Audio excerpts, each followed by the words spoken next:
শিহৰণকাৰী অথচ ৰোমাঞ্চকৰ।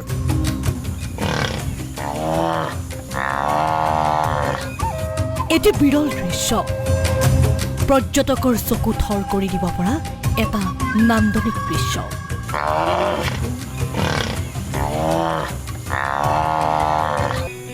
পূৰ্বে দূৰ দূৰণিৰ পৰ্যটক ভ্ৰমণ কৰিবলৈ আহি কাজিৰঙা ৰাষ্ট্ৰীয় উদ্যানৰ পৰা নিৰাশ মনেৰে উভতি গৈছিল ঘৰলৈ।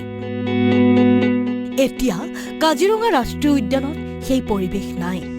উদ্যানৰ সন্মুখতে এতিয়া বাঘ, হৰিণ, গড়সমূহে এনেদৰে জিৰায়। এয়া কাজিৰঙাৰ আন এক পূৰ্বে নেদেখা দৃশ্য। ঘন জংঘলেৰে আগুৰি থকা কাজিৰঙা ৰাষ্ট্ৰীয় উদ্যানৰ পৰা ভাহি আহিছে এটা গৰ্জন।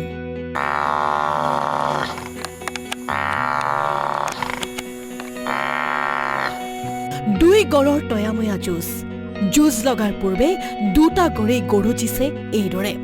এটাই আনটোক ভয় খুৱাই গৰজি উঠিছে এইদৰে।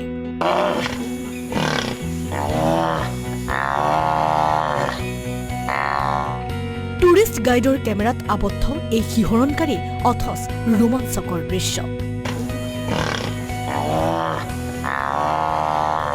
এনে দৃশ্যই হাত বাউলি মাতে দেশী বিদেশী পৰ্যটকক। এতিয়া আকৰ্ষণীয় কাজিৰঙা ৰাষ্ট্ৰীয় উদ্যানত পৰিছে আনন্দৰ পয়োভৰ। কাজিৰঙাৰ পৰা পীয়ুষ দাসৰ সহযোগত নিউজ ডেস্ক, আসাম।